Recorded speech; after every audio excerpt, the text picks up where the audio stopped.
So now it is that your girl's recording. Let's go ahead. Let's jump into this next damn reaction, shall we? Now, Casper, shout outs to you, gang. How Namor pulled up to Wakanda and forced Shuri to become queen. This movie's a little sentimental to your girl. Little sentimental, but you know, we gonna get through it. So without further ado, y'all, let's get into this next video, y'all. Let's do it. So we start off after the events of T'Challa's death. Even in the afterlife, Killmonger remains the biggest threat. Because he burnt all the heart-shaped herbs, T'Challa couldn't be cured of his sickness. A real firm believer in that Mamba mentality. If I'm dying, you coming with me. And because after the events of Black Panther, T'Challa gave the rest of the world a taste of what that vibranium was like. And they was like, spectacular, give me 14 of them right now. But Wakanda like Mr. Krabs with that secret formula. They not giving up their resources to anybody. So the government puts their 2 brain cells together and decides, let's just take that shit. You stupid. But yeah, that didn't work out for them so well because they tried mining vibranium in the ocean, but they didn't know they was in Talokan territory. But meanwhile on the ship, bro spots a bunch of Namor sirens and they start singing, and as they're singing, every soldier starts jumping off the ship, falling to their death. Meanwhile downstairs, like a Diddy party, it's straight diabolical things going on down there because they spot something swim across out the corner of their eye, and clearly they have that Stevie Wonder level awareness because she starts realizing that the guy she came down there with is gone. But what she didn't know is that she was next. As she starts panicking and she gets snatched up too, and the 2 in the control panel shook, deciding to get the hell up out of there, realizing they're using a sonic attack and controlling their people with sound. It's that type of shit that would give Helen Keller an evolutionary advantage. As they make their way up to the helicopter, he shoots, snapping the guy out of his trance. But like playing an elimination game, it was useless because the Tuma jumps in the air and snipes his ass right in the chest, got him hanging on a wall like a damn coat rack. They out here protecting their natural resources like Rodway be protecting his food. Straight stiff arming bitches in Popeyes. It's not that serious, gang. She says fuck him and tries getting up out there next, but they all chasing her down. This is a scary sight. A bunch of blue niggas with spears chasing me. I'm committing Hannah Baker acts right there. She starts and may I add, Aaron, you know what I'm saying? Shout out to my dog, Aaron. But Aaron literally was just like, listen, Ari, your people, you know what I'm saying? Like your people was responsible for why Wakanda's not there no more. Now, what would you say about mermaid people? I said y'all wiped out Wakanda. The leader, because Ari's not the real leader. She's just a figurehead. The real leader is, what's his name? Namor. Fuck y'all. Hey, CJ the champ, stand with me. You stand with that, CJ? I don't know what the fuck going on. You stand with me, ain't that right, game? CJ, you stand with that? You know, Namor, ain't he a mermaid? I was like, technically, half. He's half. You said he ain't wrong? No, that's not my responsibility. Aaron just see me with blue hair and just like, yep, you're responsible. Still half your people. That ain't my kind. You see a bunch of Namors in Mermaid Gang. That ain't my people, gang. Half your people still your people. You're the reason why Megan don't go in the water. Hey, that's not my fault. Flicking back though, catches 3 bodies in one day. Bitch thinks she Kim K and injures one, hopping in a plane screaming at bro to leave. And clearly he has some Forrest Gump tendencies because I would have left her ass there. They chasing you, not me. But bro that was shrugging off bullets earlier like they were nothing, runs up and rips off the plane door, and she unloads the clipping, bro. And at this point, a random human just off 5 of his soldiers with ease. If word get back to Talokan that he can't protect them, they gonna be like, you supposed to be in charge. You supposed to be the leader. Lead us to some breakfast then, nigga. And after shaking off Namor soldiers like a bag of Skittles, they get away, or so you would think, cause all of a sudden they get pulled back and Namor in the sky spinning these niggas around like he finna throw a discus. This shit is nasty work, and launches them straight at the ground, killing them instantly. This nigga is crazy. You fucked up. After this, the queen tries to force Shuri to mourn the loss of her brother, but she isn't having it. I sit and think about my brother for too long. It won't be this close. I'll burn to be the world. What did we do? Killmonger colonized your country, destroyed the heart-shaped herb, which in turn killed your brother. Say fuck that nigga. But Namor was in the water rubbing his hands like Birdman, waiting for her to say something like this, and flies up out the water, and she was just like, who are you and how did you get up in here? My people call me Kukukan, but my enemies call me Namor. and explains to her that because Alright. T'Challa exposed vibranium to the world, that he compromised Talokan, since vibranium exists there too, and tells them to capture the scientists and bring them to him. And if they don't, prepare for that family meet and greet. And then he just leaves. Not even a day after the death of T'Challa, and they get impressed by a Avengers level threat. After he basically threatened to nuke them off the map if they didn't go along with his plan, they find that the girl who built the machine is just a 19-year-old college student who built it as a fuck you to her professor. This is the problem with the human race. Niggas just be out here making shit. The Indominus Rex, Cobra and the Apes, Raw Wave, they be out here doing anything but furthering the human race. So we cut across town where Rod Wave just be getting all types of strays, bro. Damn. Y'all really don't like this man. Like, what, did he eat your lunch? Like, what, what did he do? she's taking him because she has the design for the mining machine in a garage. And the feds pull up on my fellow non-swimmers, but they wasn't prepared for what was about to happen. Because Riri has an entire Iron Man suit blasting them away and flying away, while Shuri and Okoye bald ass break out of the garage. And this whole scene reminded me of the scene in Taxi when Queen Latifah went from neon size to queso in seconds. Nigga, did you know that I can see you?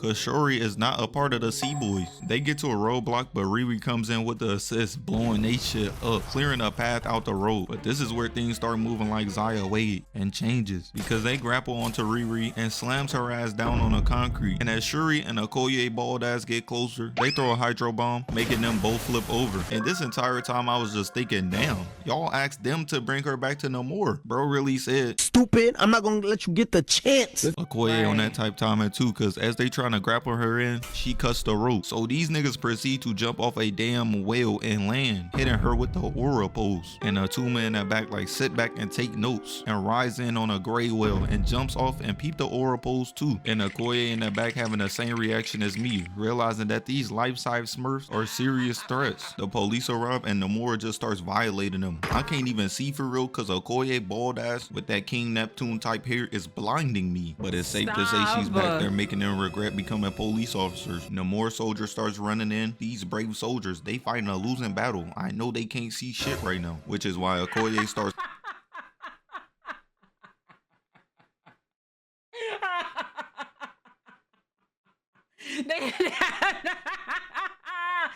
Alright, you ain't gotta do that, gang.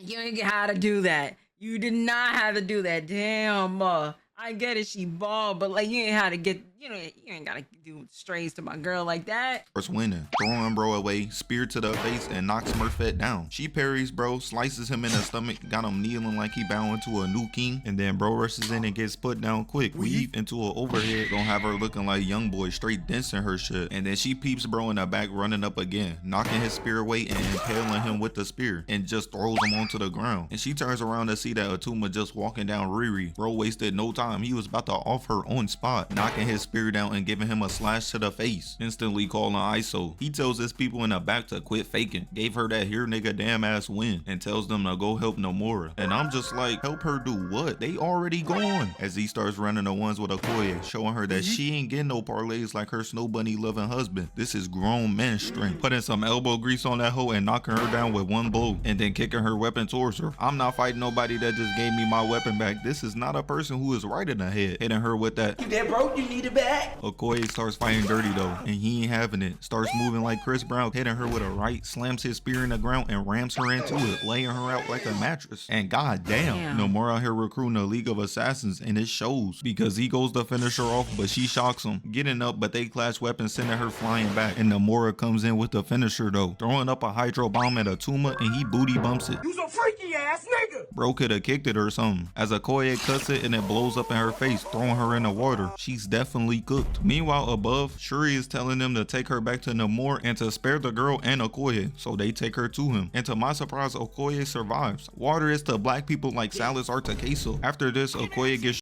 Stop. Stop. Stop. It's not her fault. It's not her fault. Okoye did what needed to be done. But now looking back at this, like I get where the queen was coming from. And shout outs to the greatest actress to ever do it, Miss Angela Bassett.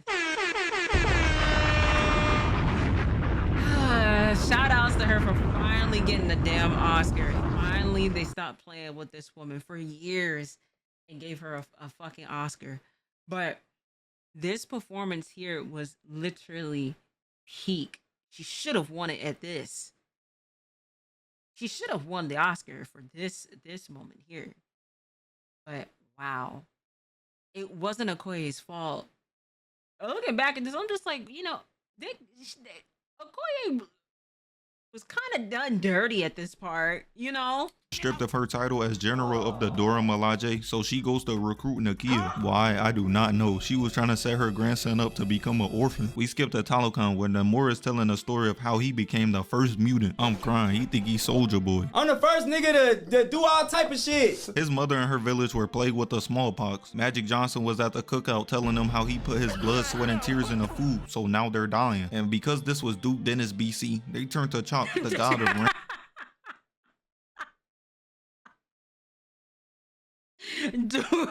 Duke Dennis BC, yeah? This is what we doing. So now they're dying. And because this was Duke Dennis BC, y'all not seeing this chat, but let me show y'all. Y'all ain't shit. they turned to Chalk, the god of rain and abundance, as he led their shaman to a plant sprouting from a blue rock. And because Namor's mother was pregnant, she refused to take the plant for fear of what it would do to him. And she was right. So the shaman started moving like a Minecraft YouTuber, roofing her with the plant by telling her that Namor was dying. And this is where things changed for them. Because of the plant, they couldn't breathe anymore and migrated to the water. And after the death of Namor's mother, she asked him to take her back to the surface to be buried. But when he returned, he saw nothing but despicable acts. And after this, he decided they had to go, burning and killing off everyone there. But after Namor buried his mother and left, a Spanish man cursed him, calling him El niño sin amor. the child without love. So he killed him, and there he took his name, Namor, because he has no love for the surface world. We cut to Nakia and she sneaks into Talokan. Meanwhile, the queen summons Namor to ask him to bring Shuri home. But this is all just a fake out. She asks him, what can I offer you in exchange for my daughter? Nothing. Bro really smiling in her face. This is sick work. And she threatens to tell the world about the existence of Namor and Talokan. And this is where that demon starts coming out, because he gets all up in her face and he's like, if you tell the Americans, or if I see so much as a Wakandan ship in the water, I will off you, your daughter, and wipe Wakanda off the face of the map. And right there, she should have been like, My fault, OG. but foolishly, she still goes along with her plan. It's clear to me that the queen has some Forrest Gump tendencies, because we cut back to Talokan and Nakia shoots one of Namor's people, so the other takes Shuri as a hostage. She tells Shuri to move out the way and snipes her, and Shuri, being the only one with a working brain, realizes that this girl is gonna die and that this will start a war. But Nakia and Riri like, we do not care, leaving her there and going back to the surface as she gets reunited with her mother. But that won't last. See, yeah, there was a lot of bad decisions in this movie. Now that I'm really thinking about it, I was like, Nakia, you shouldn't have done, you know? You shouldn't have done that. You shouldn't have done that. Because they more looked at that woman dying and was just like, oh. So you try to pickpocket one of my people. All right. Everybody gotta go. Everybody gotta go. Yeah. There was a lot of not smart decisions here in this second movie. Last long, because meanwhile Namor goes back home and asks her what happened. She started telling like, as she used her last few breaths to tell him that it was the Wakandans. And every king needs their D1 First Ballot Hall of Fame instigator, cause Namor behind him like, he sound like he might get on your motherfucking ass. He's like, what? I mean, we can go outside, my nigga. I don't give a fuck. We can go. Yeah. So he returns in front of his people, apologizing for trusting them. And this part really grinded my gears. After all the shit you did, you mad at them for betraying you? This is like trusting Rohan Murphy for some elite running advice. It just doesn't make sense. And then he declares war. So while Okoye and Nakia talking about how she's becoming more and more relatable to Steve Harvey by the minute, they turn around and see that water flowing down the streets of Wakanda. And I know y'all thought I was gonna make a joke about Africans not having any water. And these niggas ain't seen this much water before, as it breaks breaks through the wall, and eventually all of Wakanda is covered in water. And Namor starts showing that he really wants them dead. To keep them from having medical help, the sirens come through, controlling all of them, making the Wakandans fall in the water next. I'm crying. Namor really strategic. He had a backup plan for his allies. This nigga think he Batman. File code name, Boy Wonder. Nigga weakness is a green rock. Use that against him and whoop his ass. Contingency file code name, same color as my shit. Take some of Sexy Red's breath, put it in a canister, and watch his skin combust. Contingency file code name, police brutality victim. Pay a snow bunny to lie on him. The police will do the rest of the work. Contingency file code name, The Rock. Give her a hard and strenuous acting role. The Flash. Arkham Asylum. And finally Green Arrow. That nigga can't box, just whoop his ass. One of the Dora Milaje throw a bomb, shutting them down. Like damn, I didn't think they singing was that bad. And we cut to Namor pulling up to the island. And I remember everybody was complaining that my son was fat. Meanwhile, they got the Uses 7 and Roger build. Bench players talking like starters. I hate it. And Baku tries to sneak up on him though. Hits him with the staff, but Namor just flexes, turning around and looking at him like, man, this nigga trash. Spins around and one shots him in. Sending him flying into a bar. Got my son on the ground wheezing like Ashton Kutcher around him. So one of Jada Smith clones come. Run that back. Bar. Got my son on the ground wheezing like Ashton Kutcher. Ashton Kutcher shot the internet with their showering habits. Oh yeah, Ashton Kutcher don't be showering like that. They don't be bathing themselves. Yep. Kutcher around him. So one of Jada Smith clones come through, shooting at Namor and his soldiers, and they start running. But he's just standing there. At that point, I would have been like, just take the country. You can have it. But Namor trying to send a message. Smacking their beams away, treating them hoes like Nerf bullets. And then starts doing unspeakable acts. Jumping on the air, dodging and weaving all of the beams coming his way as he's flying straight. Namor ain't nothing but a damn flying fish, bro. All he is a flying fish, bro. That's it. That's it. Is it too late to say that M'Baku fell off? You're not wrong.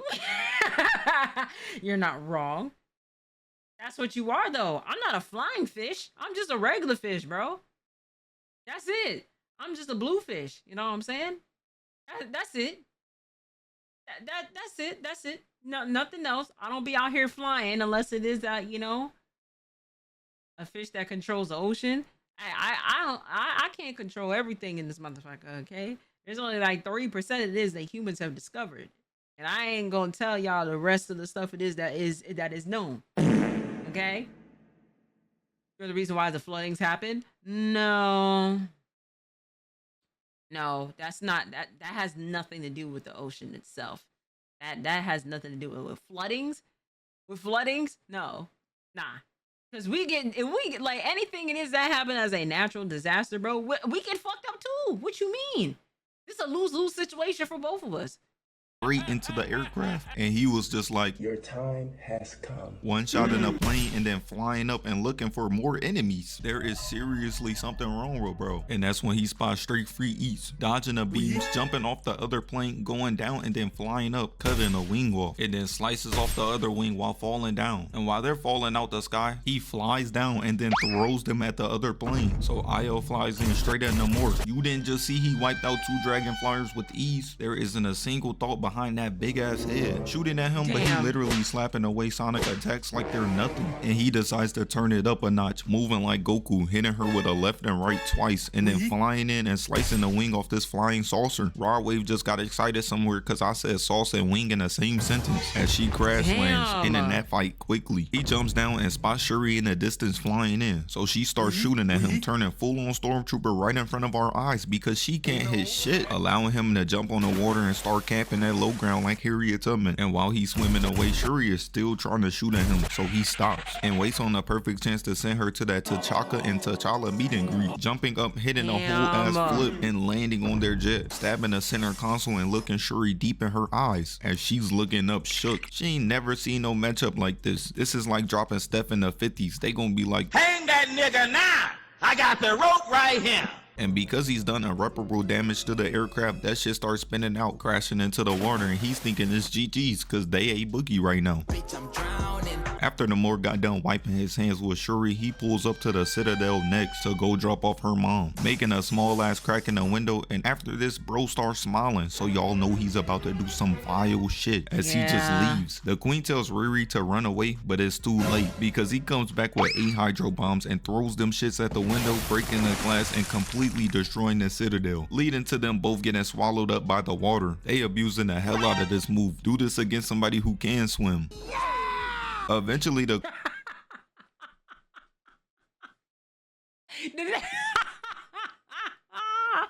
just said white people.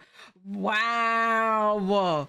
I promise you, gang, there's some black people that can swim, bro. I promise you there's some black people that can swim. Jesus Christ, bro. Dang. And if you don't, hey, listen, if you don't know how to swim, it's okay. It's never too late. Get your swimming lessons in, bro. You never know when it is something might happen to where, you know, you gonna have to test your lungs, you know? It's a little weird at first, going underneath the water, having the water go like, you know, in your nose, your ears, you know what I'm saying? Like seeing how the water is in, like underwater, especially for me, like I wear glasses or contacts and stuff, and you can't have that on when it is you're swimming, so it looks a little bit weird. But once you get past that and learn how to hold your breath and everything, you'll be fine. Just stay relaxed. The queen wakes up and swims down to save Riri, who is floating straight down. But as she's going up, the evolutionary advantage water has on black people is too strong, because when Nakia and Okoye walk in, the first thing they see is the queen face down in the water. They try resuscitation on her, but it isn't working. And meanwhile, the entire time, Namor is in the back talking his shit, saying that he'll return in a week's time, and that if they don't join him, he'll wash Wakanda off the face of the earth. This is like when Chief Keef threatened all of Jersey. Fuck did I do? I just live here. Shuri walks in and sees that her mother got the Tupac meet and greet, and on top of killing her mother, he starts adding to the pain. Buried your dad. Mourned your losses. And literally points right at her and says, "You are queen now," and just flies away, leaving and jumping in the water. After the queen's funeral, Shuri uses the bracelet that Namor gave her to try and create a synthetic heart-shaped herb. Nigga done gave his ops the tool to kill him. This is like Kendrick Lamar putting a kid in front of Drake like, "Hey kid, how old are you?" I'm 12. And unsurprisingly, it works. Meanwhile, all of this is happening, they figure out Namor's weakness, that if they draw him out like SpongeBob in that one episode, they can kill him. And that's when it happens. Shuri takes the heart-shaped herb and goes into the ancestral plane. And y'all probably thinking, oh, she finna see T'Challa, maybe her father. But nah, because she swims up and looks around calling out for her brother, but he isn't the one that's there. Because as the camera pans, we see it's none other than a backdoor demon, Killmonger. And she's just standing there like, oh, no, disgust. This can't be. And she says that she would never choose him, but she's in denial harder than KD after a haircut. Nothing changed, bro just took a step back. So he starts pressing her, asking her why did she take it, and she says, so I can be strong. So he says, strong to do what? But she can't admit it, trying to flip it on him by telling him that the blood of her family is on his hands. And he simply like, nah, and starts cooking her, telling her that her mother saved a young girl from the lost tribe, but her father, he would have killed her. I mean, he did kill his brother. And after he finished giving that immaculate,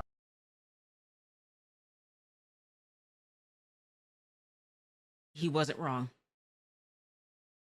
He wasn't wrong. That's 2 movies. That's 2 movies so far. Killmonger was just like, you know, he was kind of right. He was kind of right, you know. You can't sit there and say it is that he was wrong. Even dying, he left out with the most coldest quote of all, bro. Just bury me in the oceans, because my ancestors rather would be in the oceans than to go through what it is that they was going through with them colonizers. You know what I mean? Like he kind of was spitting both movies. Hey, you know what I'm saying? Game is game.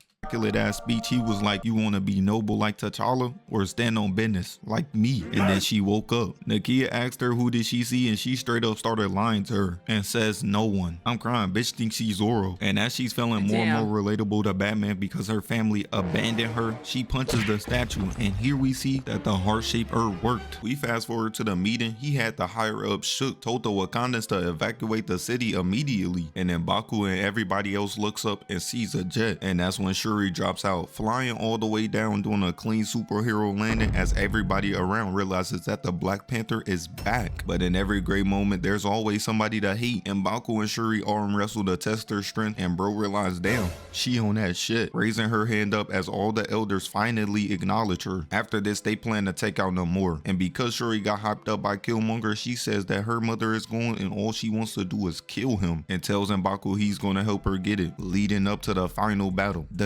Pain, I'm telling you, pain and like a loss will do something to you, man. Like, like if you was to be put in Shuri's position, dad gone, brother gone, mother gone, all, bro, your entire family gone, bro. And then it's back-to-back deaths. You're mourning one death to get smacked with another one. The levels of grief, I've talked about this before, it does something to you. And so what did Killmonger want? Revenge. His dad was killed. He ain't never knew what the fuck happened. So he wanted revenge. What did Shorty want? Revenge. It makes sense to why it is she saw him. It makes a lot of sense. Even if T'Challa was still here, you know, or Chadwick was here to even play that role, I don't think it is that Shorty would even see him first.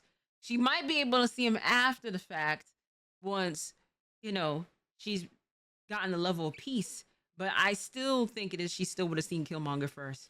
Get back. We cut to the Atlantic Ocean, and the Wakandans done gave these niggas an evolutionary advantage over them. When you go to the pool, is your lifeguard black? But this was all a part of their plan. Because they used a mining device to draw them out, he becomes more and more unrelatable to Helen Keller because the sound got them all tweaking. He tells them to swim up and go cheese that height advantage, and when they reach the surface, they look up and see the Wakandans got an entire stealth ship. These niggas' technology is insane. I see why Killmonger greased the entire country for it. Shuri and the Wakanda fleet are all on board chanting. Meanwhile, above Namor's people, dragonflyers come out the sky shooting at the Talokan. But as they all go into the water, Namor just simply does not care, flying into the air, jumping on top of it, and slicing that hoe in half like butter. Bro running around building up a veto level kill streak right now. He is a threat, and it shows because he sees Ironheart is in front of him, and bro actually gonna stop. Fuck is she gonna do? Drown him? And she says this is for the queen. Man, shut your bitch. Rushes in trying to shoot him, but missing every shot. And see, this is why Shuri was like,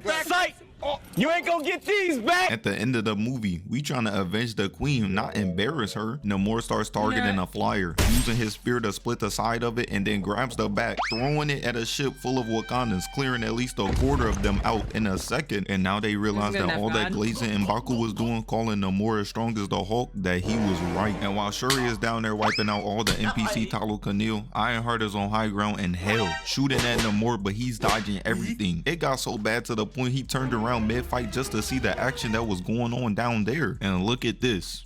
Turns back around, one-shotting her, making her fall all the way down, but she catches herself. Black Widow can't relate, and Ironheart catches back up, but they simply just cannot touch this man as he keeps flying higher and higher. But unlike the queen, he's too high up, and that's when Ironheart comes from behind for the sneak, shooting him in the back as he falls and lands inside the jet. Ironheart tells Black Panther it's go time, so she jumps on the jet going inside, and he's like, princess, and she's like, nah, I'm the Black Panther, I'm here for revenge. And he just looking at her like, but anywho, until Shuri's AI says pervaporation complete, and that was the plan, to turn my son into a Popeye's biscuit. But she thought he was just gonna stand there and take it. Bro starts spazzing out, stabbing the thrusters repeatedly to get him the hell up out of there. And Shuri talking to her AI, asking him what is he doing. She didn't even get the chance to give her I'm a bad guy now speech. So she tells her AI to get her to the desert. She don't want this man to grasp a drop of water, so she decides to put a stop to his run. Kicking him in the back, got him pressed up against the wall like he's getting arrested. So he turns around, goes for a left, weave, eat this right, and then she scratches his face, but he's like,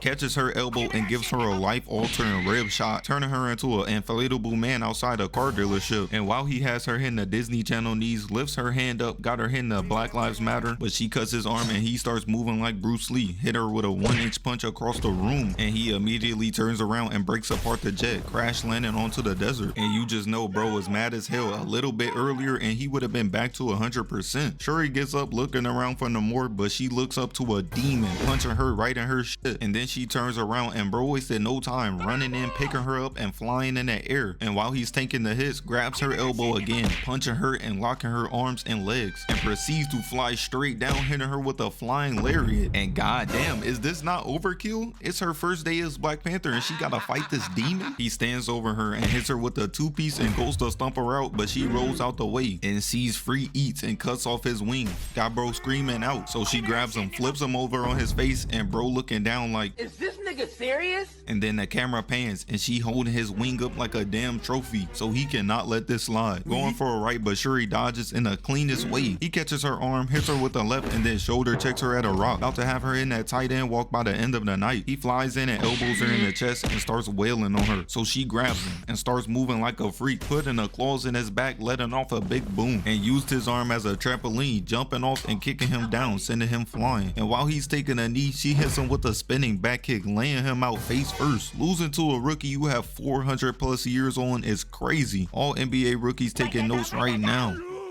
Drop kicks him, posing, and whips the claws out, and now she has him right where she wants him and starts walking him down. And with the fear of getting the Prince of all 2.5 Saiyans treatment, he decided to lock in, stabbing her with his spear and pressing her against the rock, and told her Killmonger said you did want to be like him, as he's just walking to the water. And the words Shuri said to Killmonger starts replaying in her head, realizing she gotta stand on business, breaking the spear and pushing herself off of it. And right before Namor can reach the water, she runs and jumps over him and looks him deep in his eyes, and she's like, Wakanda forever, burning his entire body while she's just sitting in the back posing. He falls over and she walks over to him, flips him over, and is about to finish him off. After she got the talk no jutsu from her mother, she tells him to yield, so he does, getting what he wanted in the first place, to become allies with Wakanda. Hey, you know, ending to that movie, man. You want to talk about it? That movie had me in tears. The first 5 minutes of like, 10, I'll say the first 10 minutes of like that movie. And then the end, bro. The ending. It's the ending. It's the ending. The ending gets me every time, bro. I'm like, there's no way, bro. There's no way. But it is a W movie. A W movie. Oh my gosh. Casper, shout outs to you, gang. Thank you so much for the video. Shout outs to you. Shout outs to y'all in the chat. Shout outs to you at home. And I will catch y'all in the next video.